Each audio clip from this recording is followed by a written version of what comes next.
You are listening to the Sacred Geometry Portal podcast, where each Monday musing plus one in depth interview per moon takes you through the portal to the patterns of nature, the architecture of the cosmos, and to the divine language of our minds. Your host, Elizabeth Diane, expands your perception of the world and the awe of creation. With a light heart, she encourages an exploration to find the truth as it is evident to you.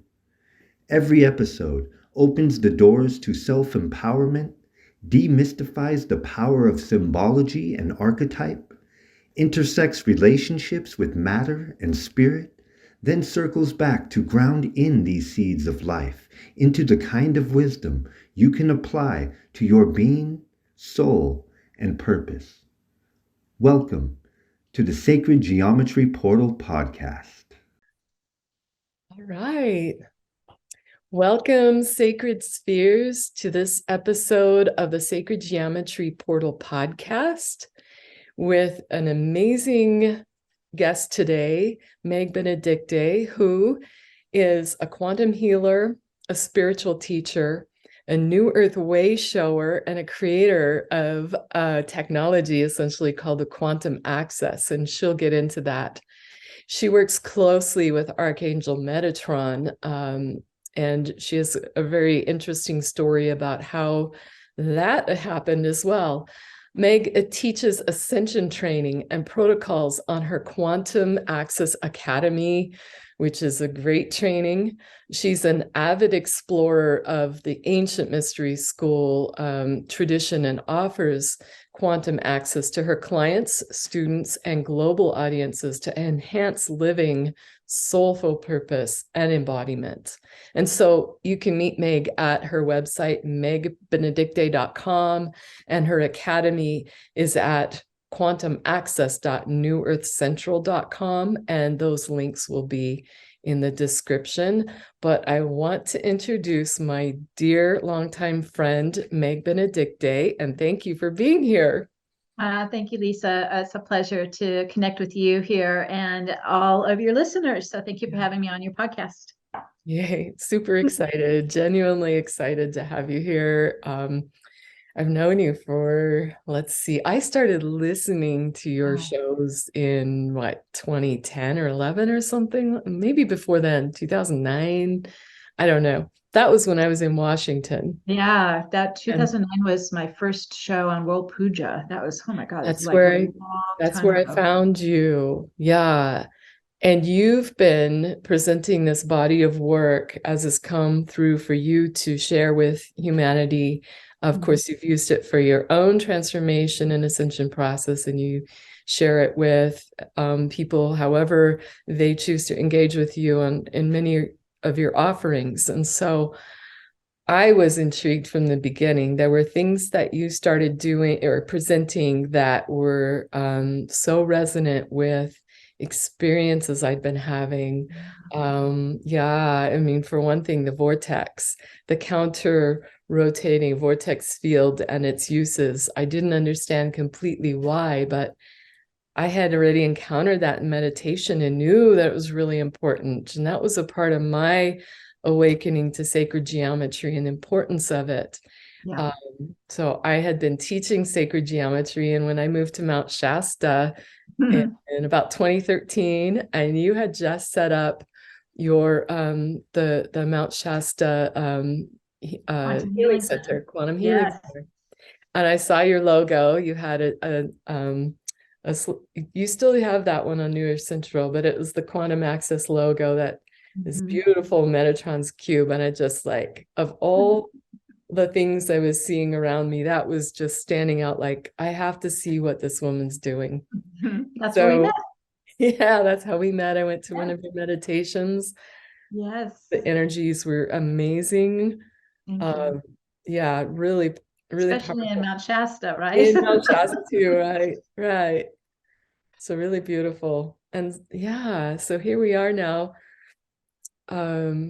I'm excited to get your perspective on, all the details of sacred geometry that you bring through in different ways. There's so much meaning in the work that you do with what comes through. So I'd love to hear anything you want to share, just like an overview for new listeners who haven't encountered your work, how you work, how you use sacred geometry, and we'll explore from there.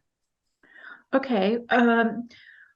Especially for those who are new to this whole process, I had my spiritual awakening happen almost 30 years ago in Los Angeles, and it was a spontaneous Kundalini activation during the Northridge earthquake in 94, January 94, God, 29 years. And it blew my circuits open for sure. I mean, it was like lightning, electrical shock, just going through the whole body. Wow. And it was so sudden and shocking and disorienting. But within days, I started to have it's just kind of like it opened up, like peeled the filters off, right? It had a whole new perspective. And I guess we'd say it kind of like a new vantage point, and it began to see the world more as energy and less as, separation density, of the particle field, right? So whatever opened up my ability to see more of the wave state and not just locked into the particle field. And that is a game changer, because then everything becomes kind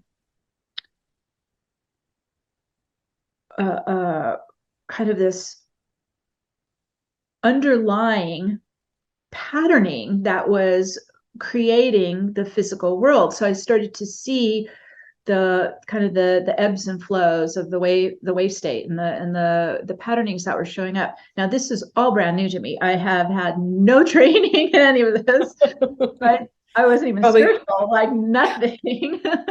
Yeah, and then to find words for what you were seeing and experiencing. No idea what it was, right? Yeah. So I was just kind of like almost, in amazement, awe, just going, whoa, what is all this?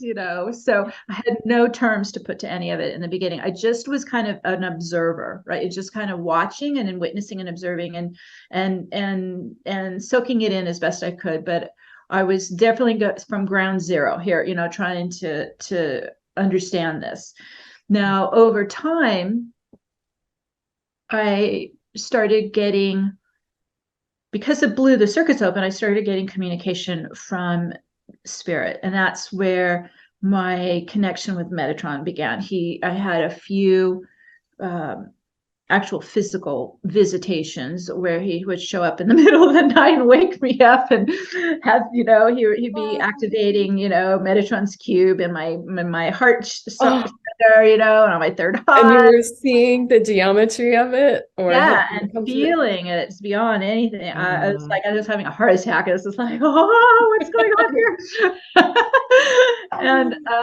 And it was just building kind of a trust and a collaboration with this incredible wise soul being, and I was such a newbie. I was just kind of following as best I could, whatever I could, barely understand. But it was started out very simple, because I didn't understand.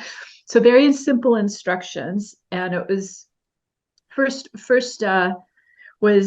was also get in your body. Okay, get in your body. You need to start getting quiet, right? So I didn't even know how to meditate. So starting from scratch, all of that. Get in your body, start to quiet down the thinking mind, start to kind of just feel, tune in. And then he would say, you need to start spinning. And I was like, I don't know what that means. How do I do that? Right. And so it's like, imagine you're drawing a circle with 12 points, and you're going to sit in the center, and then you're going to spin it. Wow. And that's how we started. Very, very basic. And I realized it was working. So what was happening was kind of what we would call our higher self or higher awareness, higher consciousness already knew how to work with the sacred geometry. So it was very intuitive and just kind of instinctual. And I also realized it was always spinning anti-clockwise. And over time, my ability to see more detail in the patterning and the kind of the lattice of the quantum field and the ether state, is I realized it was forming the sacred geometry. That circle is becoming something much more detailed. And then that's when I began to see the formation of Metatron's cube, and then what happened to maybe cross the graphic of Metatron's cube on the internet or whatever. I'm like, oh my God, what is that? Okay, that looks like what I'm using, right? Putting all the points together to realize, oh, I'm using sacred geometry as some kind of a intelligent template that, when activated in my energy, I'm standing on it in a way. I'm giving it my chi. I'm giving it my light. Yeah. It turns it on, and it starts to rotate anti-clockwise around my field. And so this is literally trial by error, watching how this thing, and I would try to maybe, I can remember the early stage, try to go the other way. It would never go clockwise. So I was like, okay, that's fascinating. Why is that? And Yeah. so when I began to realize is it's a reversal spin. So it's unlocking the compression of time density, which is the clockwise kind of squeezing energy down to a particle, an atom, right? So it's doing the opposite. It's unlocking the compression. And that's why I would feel like I had become this one with the universe, right? I was just like expanding. I'm like, oh my God, this is unlocking kind of the human condition, right? And that's been keeping us very devolved, and it's creating a space that I can then expand. And it was so interesting because each of the 12 circles in Metatron's cube would become kind of a fractal light beam that would keep expanding out to all 12 dimensions. And then when it would rotate, it would open my access to all those 12 dimensions. I was like, this is amazing. Yes, the 12 dimensions on top of that, just it's enough, just the first part that you described, and then you're opening doors to 12 dimensions at once. That's unheard really, of. Yes. And for listeners, there's some listeners that maybe haven't seen Metatron's cube or not sure what it is, don't remember. And of course, it's in the video, it's behind you. So when this is on YouTube, people can see it easily, but you can easily Google Metatron's cube and see the form. And for people who are really science oriented, what I love about the fact that this is a counter rotating field and that that it's unlocking is just that my understanding in laboratories, when people are doing chemical reactions, they have these stir plates that they'll set the beakers on, and they're magnetic stir plates that will start to create a counter rotating vortex in there to speed up the molecular reaction. So if the molecules and the forces that are holding that tight are getting loosened up, then the alchemy happens, right? Yes. Which is another thing that you are so tuned into. Well, it's exactly it. And so if you're kind of unlocking that compression on the molecules, and you're doing it inside a vortex, what's inside a vortex is a vacuum state. So now you're doing it in a vacuum state of no gravity, right? No polarity, no time. You're now in this state of what's called 0 point, right? Of pure potentiality. So you can then really start to change the molecular composition in that vacuum state, in the vortex, which is where we really do become then more of an active alchemist, in where we point that or we activate it, right? So if you're doing it around your entire body, then you have the ability to reform your own molecules. And so it's incredible power as we start to learn how to work with it, apply it, and utilize it in transforming. And I found it isn't limited to just the molecules. you can apply it to your emotional body or your mental body or even your spiritual body. So because it's around your entire aura. So then now you're able to transform anything that would be holding you back or limiting you or sabotaging you. And then you really start to get into the space of the vacuum that you're also not now limited to time. So you can use the vortex like a time machine, and you can go back into early childhood or past lives and go in and do the molecular transformation, right? And then you can also use it the other way. You can spiral forward into the potential futures that are waiting for you in the quantum field, and you can use it to start locking in what you want to create for yourself in front of you. And so it's I mean, the ability to master this technique and use it in your life, it's life altering, really. Mm. And I've experienced that, which I'm really, really grateful for. So yeah, I've seen huge shifts from one session with you, and the clarity that came through me, that I could tune into, in addition to you seeing it as well, was really pretty phenomenal. And yeah, very grateful for Isn't this. it kind of like it just dissolves those like energetic veils where the human mind is unable to see through or perceive or is in denial or whatever's going on there, right? It just kind of dissolves all that, and then you're like, oh, okay, now I can really see what's happening here. Yes. Yes. Yeah, just bringing my conscious awareness into it, with an intention, and then I see what I need to see. You work with me or whoever you're working with as a guide to help.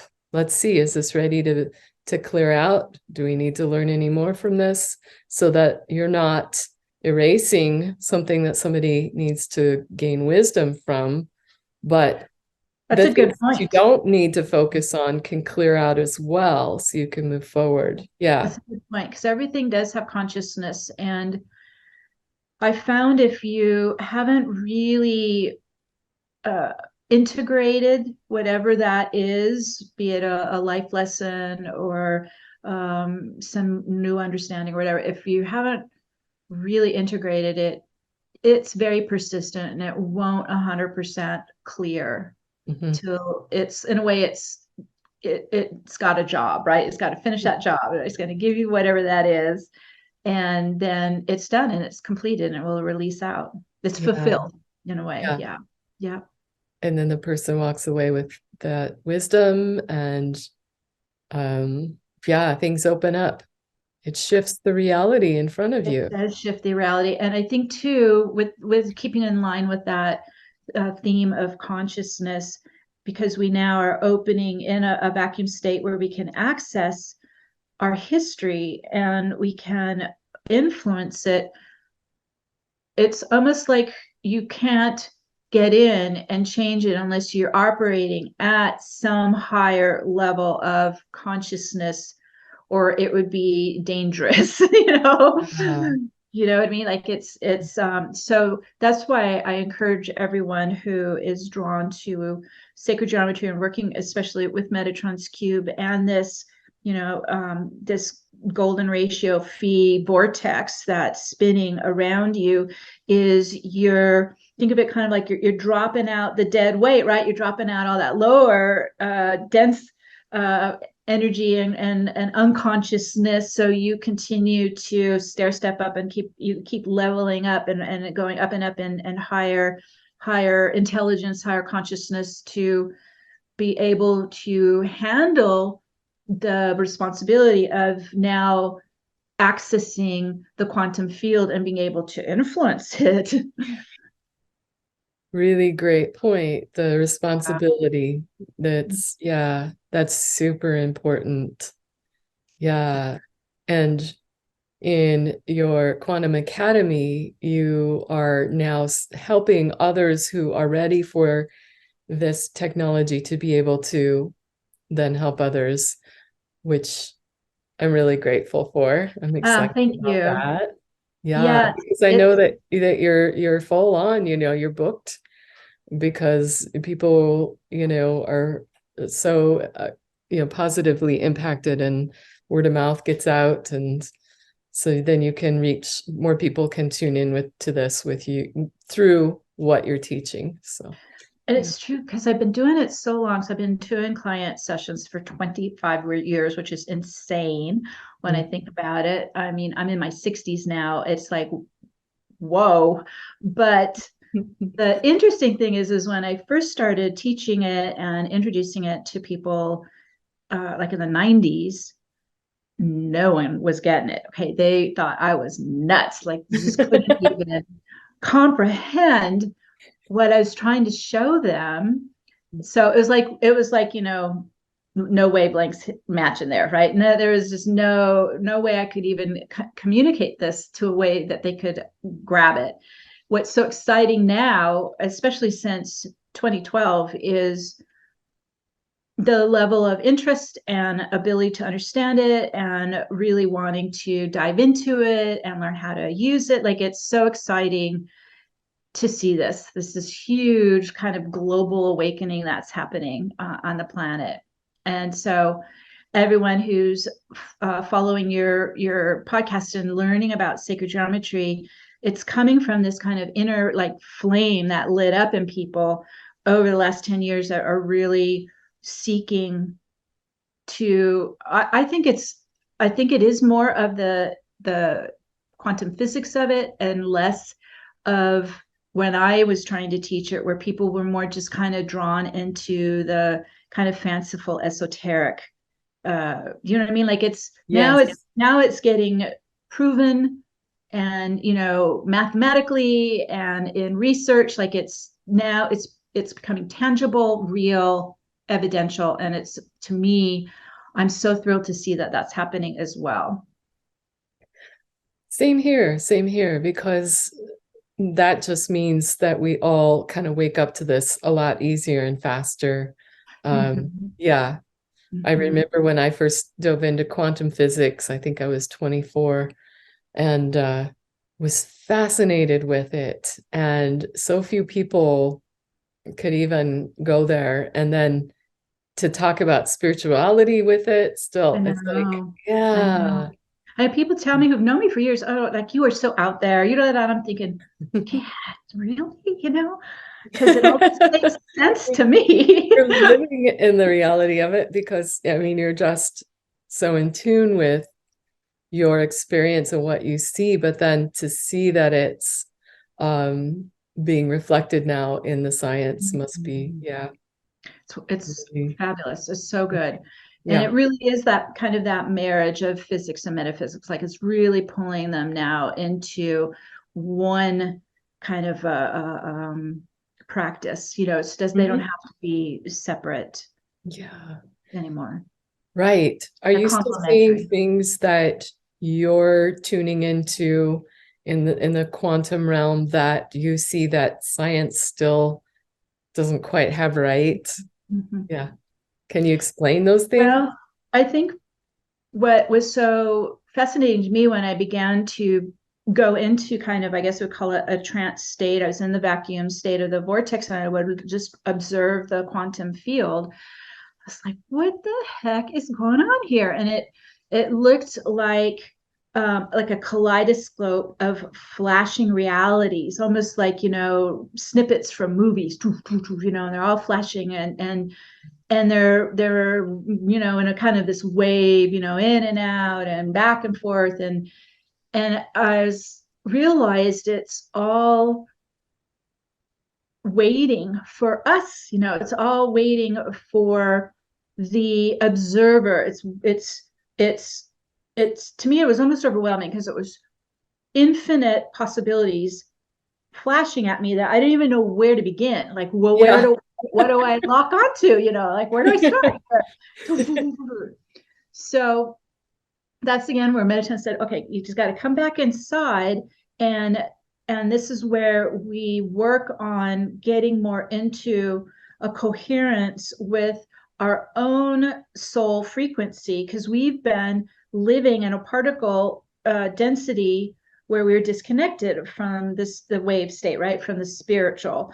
We were all just very dense and locked in. So it's kind of like trying to think, how do you get a soul into like a rock? Like it's impossible. Okay. We've been living rocks, Yeah. and so we're not vibrating at our soul frequency at all. So he kept saying, keep working with the vortex to keep accelerating your spin momentum. You're increasing your oscillation rate so that you start to get more into range of the soul frequency, so we can actually start to harmonize, right? We can start to create a coherence. And that way then I have a better understanding, I have a better connection now to my soul, and I have a better understanding of what is my soul truth and my soul interests and what that then will be kind of my reference point of what I lock onto in the quantum field is really from my own soul resonance, my soul truth. And so it kind of brings it all down, right? It kind of filters till you get really into kind of laser light, coherent connection to what matches you and serves you. Oh, wow. That's beautiful. And it works. Yeah. Yeah. Yeah. So many people just know something's off and it causes so much distress. And then it must feel like a big homecoming. It's euphoric. It's such a match. I think are probably, the brain chemistry, everything is just, going into hyper bliss. It's such a resonant match that you can't miss it. I just landed on it. Like, this is like, if you're not feeling that resonant match bliss, you haven't quite locked onto it yet, because it'll shoot up your whole body. You will feel it. There'll be no doubt. I just landed on it. And it's in any area of your life, right? It's all areas of your life that you want to start to lock on and begin to bring in and live in that coherence. So it's your health and it's your well-being and your home and your relationships and your work and all of it. You want all of that now starting to be in that coherence. And back to kind of the physics side of that, that's why the vortex is so great, because it requires golden ratio harmonics to create, right, the wave interference that is in order, and it's a perpetual kind of continual spiral, a spin, instead of interference that collapses the wave. So the more that we can be in this golden ratio phi vortex, and we're training ourselves to create orderly wave interference within us. So we're always in that perpetual kind of continuum of the spiral. And then we reach out and spiral back, what is coherent out around us. So it becomes a lifestyle. I mean, I'm basically in a continual vortex spiral of coherence within my own body. So keeping that an orderly wave, interference, and then out in my outer life around me too. And I've been applying this as much as I can, in my meditations and in my waking time. And if something's feeling really off, now I stop, I kind of pause and go, uh-oh, I'm out of the vortex. I feel it. I feel like the first thing I do is I'm it feels pretty quick to me now. Yeah. You're intuitive too. You feel it. Yeah. Yeah. Yeah. So I do feel it. And then that's my signal. Get it going again, get back in. Just remember to pull in more of my soul light, just connect with that, let that come through. And then everything just kind of goes, okay. Sometimes it's subtle and sometimes it's just like, oh, this feels so good. Yeah. Like there's also too, you have the same experience if something around you also isn't in a coherent wave pattern, right? You'll feel very disturbed or uncomfortable or out of sorts, or you could even feel repelled by the energy. Yes. Everybody listening, please really pay attention to that. Please don't dismiss it. We do usually dismiss it when we're in our early stages of awakening. Please don't dismiss it. Discernment, yeah. And for me, it was a trick of not judging or condemning an energy that felt that way to me, but having these kinds of tools to address it without attacking or battling it, and just encasing it in, a loving energy. If it's coming in, then I'm like working with that vortex again to have my own resilience, but also wishing it to go back to source light, to a place where whatever is needed for whatever that energy or thought form or being, that it gets what it needs to the highest and greatest. And just, then I don't need to go up against it. I still find myself challenged. So it's another chance to practice this, but yeah. Well, we're living in a chaos field. I mean, the whole planet is going through a global reset of operating systems. So we are experiencing the non-coherence out around us.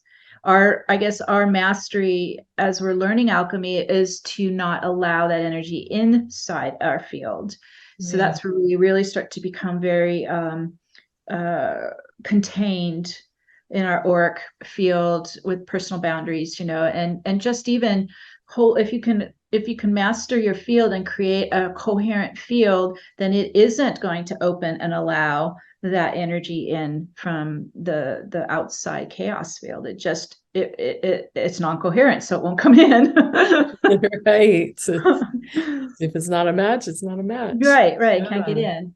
Yeah. And so you talked about the new system coming in, and I had chills all over me. And so, Can I talk about that a little bit? Yeah, I'd love to share about that. Sure. So as we see in quantum physics, everything happens at scale. So there's the microcosm and the macrocosm. So we're not little islands here. We're all actually part of the unified field. So we're also experiencing an awakening, in a sense, in the global consciousness as well. So it's and probably extrapolate to the galactic consciousness. Like, so this is continuing, it's just fractally extending outwards.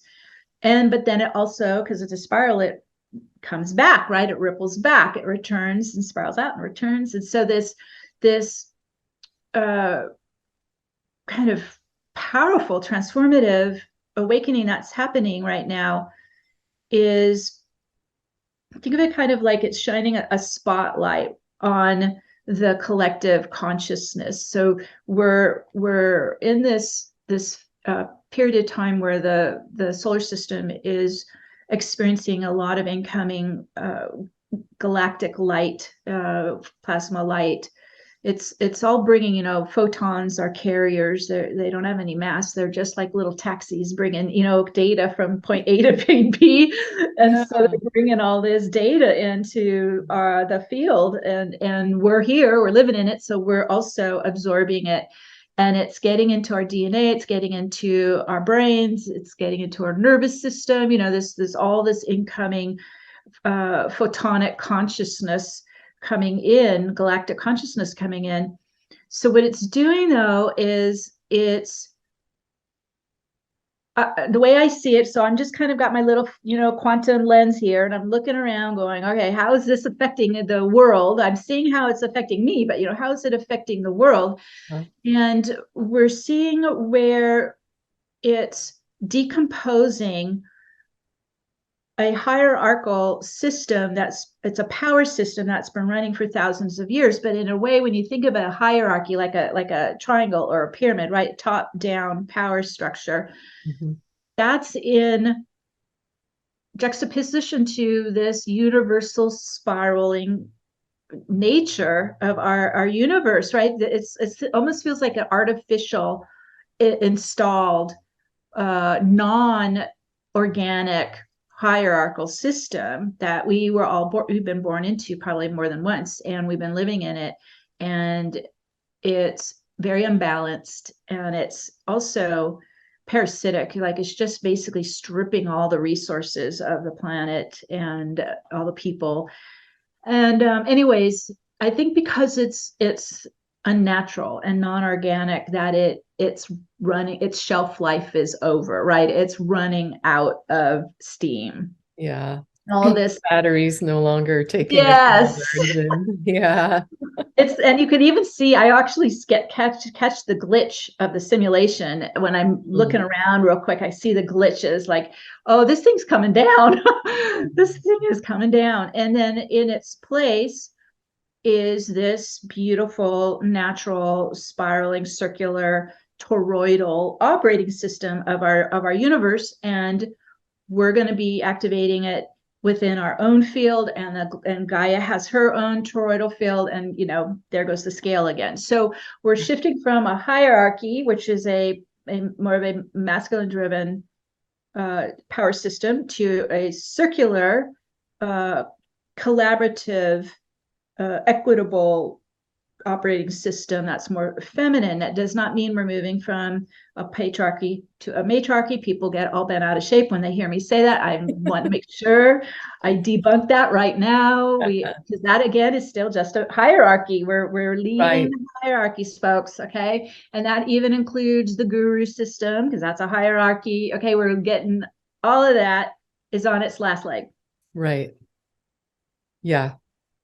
And I see it in the circles, the people that I talk to, and the emergence of new ways of people that have new ideas. They're putting them out there, and even some very successful corporations, I believe, are in alignment with this. They understand it, so their main purpose is no longer about imposing our will on everybody else, but this is an offering, and here's how it helps humanity, and let's all then do our piece together. It does seem more collaborative in a lot of in those cases. It is, and it's interesting because so there are already businesses that are running on it, communities that are running on it. I even saw an ad recently, I think I saw it on Facebook, and it was courses on the circular economy at Cambridge. I was like, yes. Wow. Happening. Yeah. It's happening. Right. And they're going to teach, and they literally listed how they're going to teach you how to create a functioning business or economy on the circular operating system. So this is not something we're just, I'm just like pulling out of my ass here, you guys. This is really happening, and it's already spreading.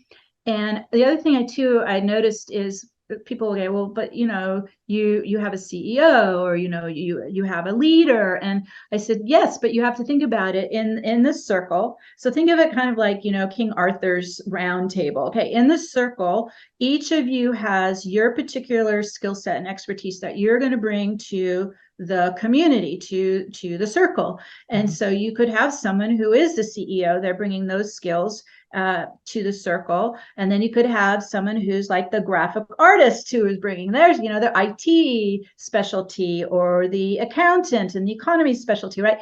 They're all in an equitable circle, and they're all contributing their skills for a win-win for everyone in the circle. So that would be the community, or the corporation, or the country, or whatever it is. So it's still beautiful. You can still be applying your leadership skills without being a dictator at the top of the hierarchy. Right. And the way you described it, you were talking about like a CEO being on the circle, not in the center of the circle. On the circle. That's, really because that's how it makes everyone equal. They're acknowledged that way, valued equally. Yes. Yeah. The other thing too, I love about it is bringing it back to the sacred geometry, of a continuum, a toroidal spiral and continuum, is then, okay, if everyone is bringing their skill set to the circle, it's like whatever we put out into the ether field spirals back to us and the circle. So this is where we begin to understand we're in this kind of, I call it the inflow outflow of the Taurus, right? It's like we outflow out what is our contribution, right? Our skills, our expertise, our knowledge, and then we receive back in the inflow, all of the support and abundance and all of that, the fulfillment, achievement that comes back in, and we send back out in the outflow. So you get this kind of this inner outer pulse of the Taurus. Yeah. In your circle, right? In your career, in your family, in your community, we begin to get comfortable with that natural rhythm, spiraling out, spiraling back in, instead of what we've been born into, which was a top-down forced system where if you're trying to, it wasn't designed for us. Like, we were never going to really win in it. Right. And so you were always having to effort and struggle and, claw your way up the top to try to have any kind of achievement or success. It's exhausting, it's draining, and it's parasitic, and the majority doesn't win. Right. Right. And would you say it's true then that the more people who understand that their connection to their divine purpose, their soul's mission, their soul's purpose, however a person likes to call it, but they start to realize their value and stand strong in their own value, not forcing it, of course, but just knowing and accepting it and being it. That's what gets everyone in that circle together. Yeah. Right. And so it creates a cohesion, doesn't it? It's yeah. I had to unlearn the hierarchy because I was a project manager in the corporate world and in the satellite industry. I mean, I was authoritarian and I was very good at it.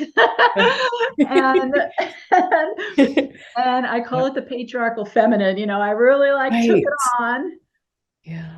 Right. And I had to unlearn all of it to even tap into that kind of feminine fluid receptivity of the spiral. Like, I wasn't able to receive anything. I was just out there pushing. And that's one of the dynamics that I think people need to realize is when, if you're pushing your energy out, you're not receiving it. The two can't happen at the same time.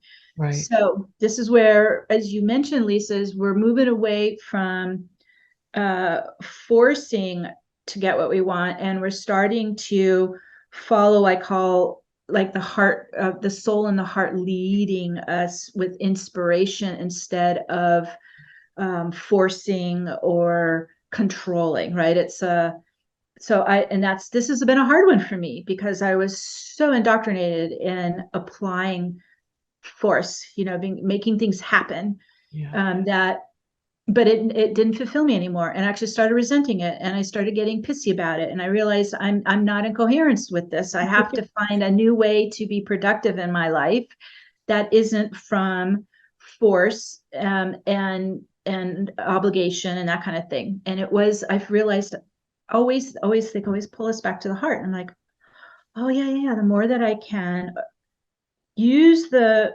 vortex, opening up my energetic body, opening up my heart center to fill with my soul essence, I feel inspired now instead of having to kind of mentally conjure and force. And when I find when I can follow the inspiration to create in the world, one, it happens really fast. Because you're not in time anymore, or it happened because it's incoherent, so it just slides through everything, and it just you're in with like the quantum flow, right? It just slides in. It happens really fast. I'm not exhausted. I haven't overexerted myself. It happens so quickly. I have all this other time to do other stuff. Like, it's this is the new operating system, and we are all from ground zero learning how this thing works. And it's a fascinating experiment to learn how this thing works. but it works if you can do it. Yeah, really beautiful. And I mean, who's not tired of the Ah, results of getting drained from, having to push things and have things just go crazy on you because you didn't get in that coherence and you weren't following the heart and, just to be able exhausting.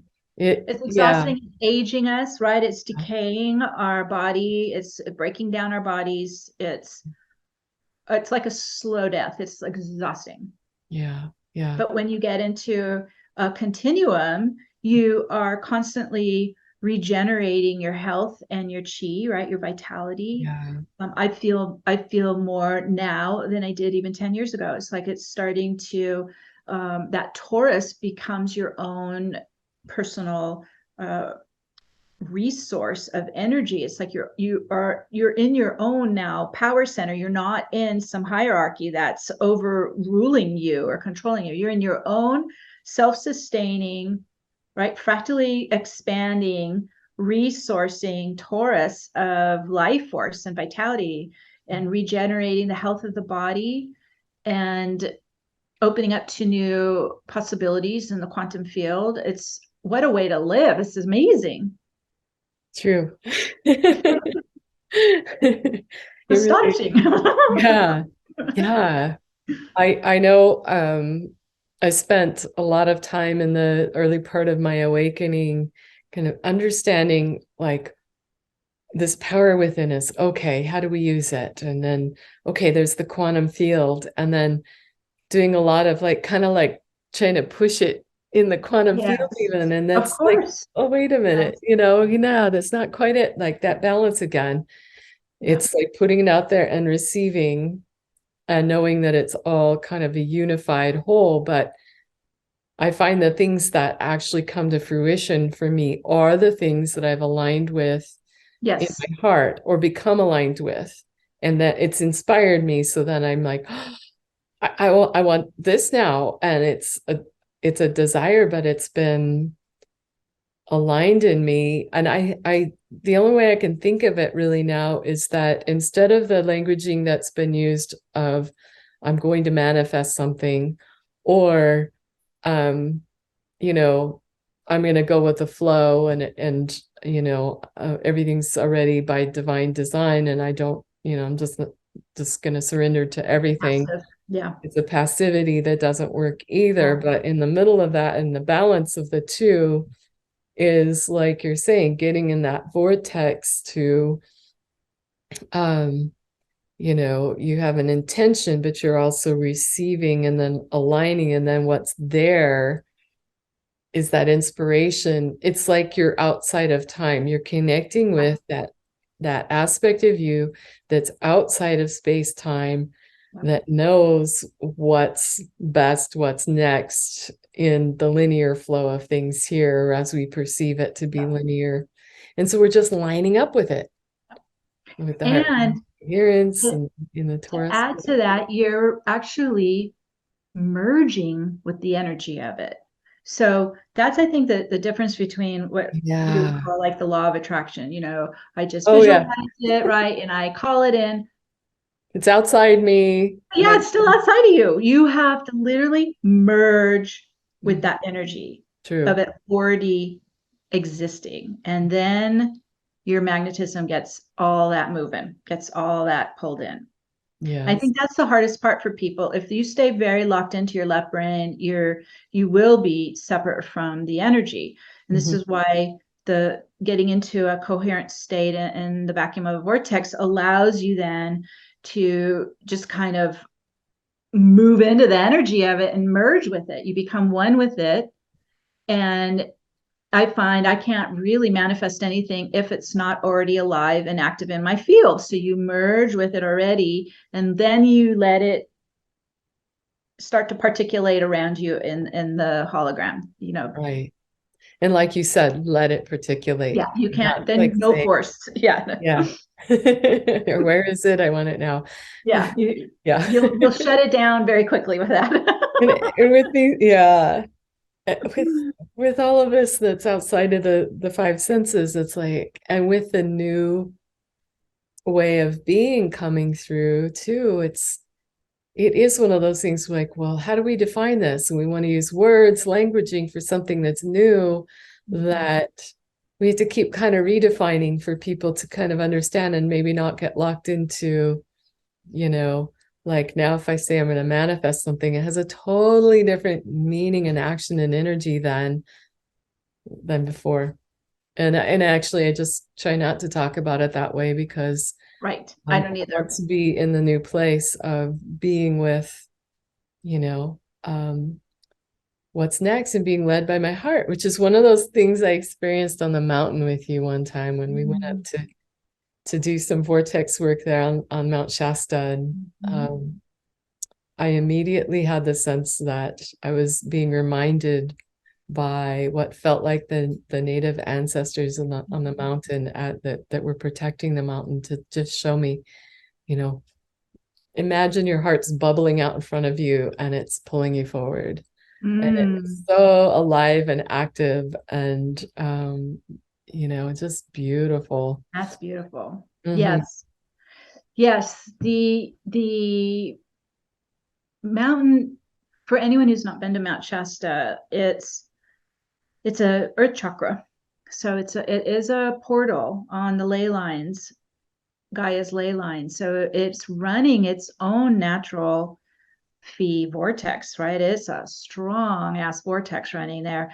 And I moved up there in 2012 from Los Angeles. I had been doing vortex work, you guys, for almost 20 years, and Mount Shasta's vortex kicked my butt. It's so big, so strong, so powerful.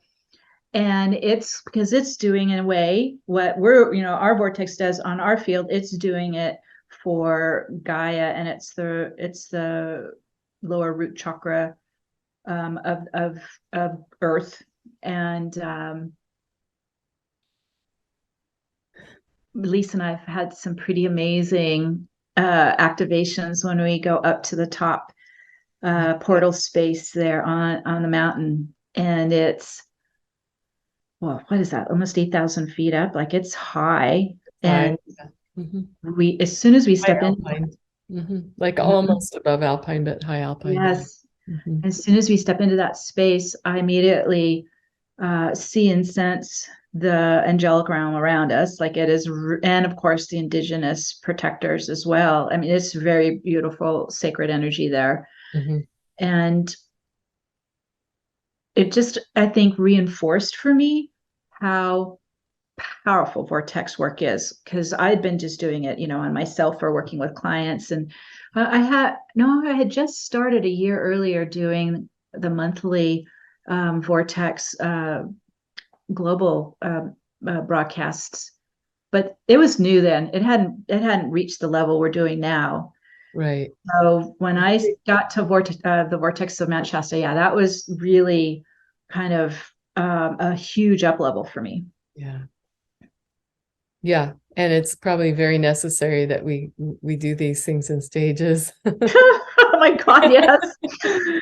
For those who are learning about this, you can really blow your circuits if you aren't grounding and spinning and running electrical current through you. Yes. I had someone who reads energies when I first moved to Mount Shasta, and I spent a couple of years there just trying to get oriented. Things just felt crazy in my life, beautiful and crazy at the same time, and encountered somebody who was seeing my energies and just kind of going, how's things going for you here? And I'm like, well, it's kind of wild. It's like, you might want to ground some more. And but if you just want to send some more energy down through your feet, through your root, just maybe a little more and a little more. Good advice. It was really helpful. Really helpful. Yeah, but I think the good news is, though, our body is pretty adaptive. So the more that you work with it, I tell people it's kind of like stretching a rubber band, right? You just keep stretching your capacity just a little more, and you can run more. Oh, okay. You'll feel when you're like oh, I'm at the edge. Okay. And you kind of adjust back a bit till you're comfortable, and then you get to stretch a little more. And I've been doing this for a long time.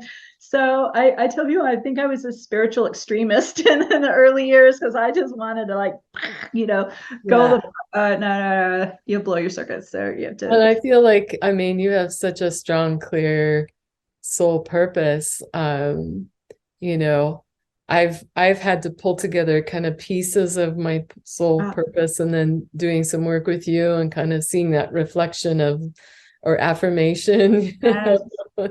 Yes. Yes. Okay. Now I got where I need to go. And I think that's for everybody too, Lisa, because even though it was pretty clear, okay, we're bringing this technique through, Mhm. it still has its nuances and its focus is here and there, and like, so it's always still evolving. And I think this is probably for everybody. As soon as you really start to get comfortable and you feel like, oh, I could do this in my sleep. Okay, that means you've mastered it, and something new is coming right behind it, so get ready. Yeah, that's right. Don't get too comfortable, because more is coming. Yes. Yes. And then just the understanding of how okay it is to feel uncomfortable, instead of just be like, oh, this doesn't feel right, run away, and Well, shut down. Instead, like, what is this? yeah, Is this an energy that doesn't feel right for me, or is this just my discomfort? Wow, with yes, you, and it feels different to yes, me in my body when yes, it's my own stretching that rubber band versus something that, sometimes it's just my gut that tells me it's from the exterior, that's from yeah, it's something not. else that's not resonant, and I'm Yeah. like, oh, get that resilience back up, get the Taurus strong, and the field clear. And It's a good yeah. point, because there is a difference. It may feel subtle at first, but there is a difference between what we call non-coherence and then what is just really more of a stretch, an expansion. Yeah. And I think it's probably more a human part of us that isn't comfortable with the expansion, because it's new, right? It's unknown. So our Right. psyche is like always kind of like, okay, what is she doing now? Yeah. And the more though that you can just trust, for me, if I just keep trusting that, Mhm, what, I'm supported, I've always mhm. got the guidance I need. Me And too. yeah. Mhm. But I think too, because I tend to be I'm like a doubting Thomas. Okay, so when I first started out with this in the '90s, and especially when I saw the reaction I was getting, people were like, "What the hell are you talking about?" And so I had this whole kind of powwow with my team, and I said, "All right, I'm not bringing this out there until I can see, feel, hear, and touch it's real. Okay, I need evidential proof that this is real." That this is not something I have, conjured up in my fantasy. This needs to be backed up with evidentiary proof. And that's where I've stayed. So Yeah. because I know, based on what I'm seeing out in the astral plane, that there's too much out there that is twisted, or it's got a little bit of a trickster stuff in it, or some of it's authentic and true, and then other stuff gets slid into it that can trap you. And so that's why I say people be very careful when you are opening up to the astral plane, and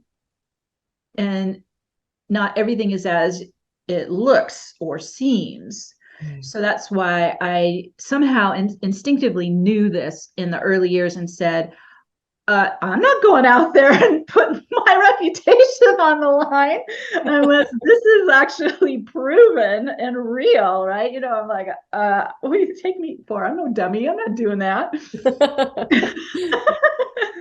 And they probably, weren't all that happy with me, but no way, man.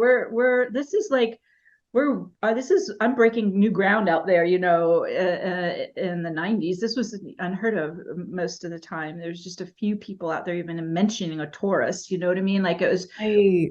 we had JJ Hertak, who, thank God, put his book out, The Keys of Enoch, who started the whole conversation about it. And he was working directly with Metatron, thank God. And so he was definitely a groundbreaker in this, as far as kind of the metaphysical side of the work we're talking about. Mm-hmm. And I don't know, I tried to buy that book when I was just awakening, when it was like this high, it was like huge. And I was like, I don't understand anything he's saying. So that's where I had to go intuitively first, working directly with Metatron and understanding more kind of the basics of sacred geometry and Metatron's cube. Then much later, I sunk into the Keys of Enoch more, and found it actually very confirming and fascinating, actually. So Yeah. it's wonderful to see these two realms coming together. And I think that's another benefit of working with the quantum vortex, is because what it's doing is, with the reverse spin, it's collapsing within us energetic walls or veils or separation membranes, whatever you want to call them. And we especially have them between our left and right brains. So the more that we are able to dissolve those and begin to unite the two, think of them like kind of two computers with a landline. We need them linked up, communicating to each other and operating at the same time, so we can then be in left brain particle field, right brain wave state. We can be in the two realms, physical and spiritual, at the same time, and live from that combination all the time. And we're not so limited down to just the three dimensions of what height, width, and depth. We're able to open up beyond such limited dimensions and experience this quantum field. It's just so phenomenal. So amazing. Yeah. I have a couple more thoughts, and I don't know if they're something that we want to dive into now. We're getting at the top of the hour, or we could save them for another time. But I'd also like to direct people again to your websites, and that you have a special offer that you're graciously offering to the guests of the Sacred Geometry Portal, which I'm really grateful for. And so I'm going to be putting that link in the description. But your website, megbenedicte.com and newearthcentral.com. And within newearthcentral.com, you also have quantumaccess.newearthcentral.com. Yes. For the Academy, right, where people can really dive in. And your work is super deep and detailed and amazing and beautiful and understandable. Thank you. At least if people start with the beginning and work through, you lay out your way up. such a whole picture. And so I highly recommend your work. Thank you. Well, I'd say let's schedule another meetup. I love it. Dive into more of your topics. Absolutely. Yes. Because I could come up with questions all day. Oh, we could go. I know. We seriously could talk for hours. I know. Yes, let's plan another one. That would be wonderful. Yeah. Yes, and the special offer is two downloads. One is an ebook of awakening tips, ascension tips. And so, all the stuff this is everything I went through, all the different phases and steps you go through, and just kind of giving you kind of a sequential overview. And then the other is a meditation download where I'll walk you through the activation of Metatron's cube and the resurrection spiral. So great about it. So maybe 10-minute, not an hour meditation. It's a short, easy, get in, light it up. Yeah. Thank you so much. Yes, I always feel amazed when I do one of your activations. So really I'm appreciate happy to share it with everyone. I feel like I'm just, kind of an emissary for Metatron to bring this through, and it's in my soul Yeah. blueprint, and it always brings me joy to share it with everybody. So I'm thrilled to share the meditations with your audience, and thank you for having me on your show. Super grateful. Yeah. Thank you as well, Meg. Mm-hmm. This podcast has been a production of Sacred Geometry Portal. Dive deeper into the portal by subscribing at sacredgeometryportal.com. You can support the portal expansion through Sacred Geometry Portal's Patreon account. Infinite fractal blessings, and thank you for listening.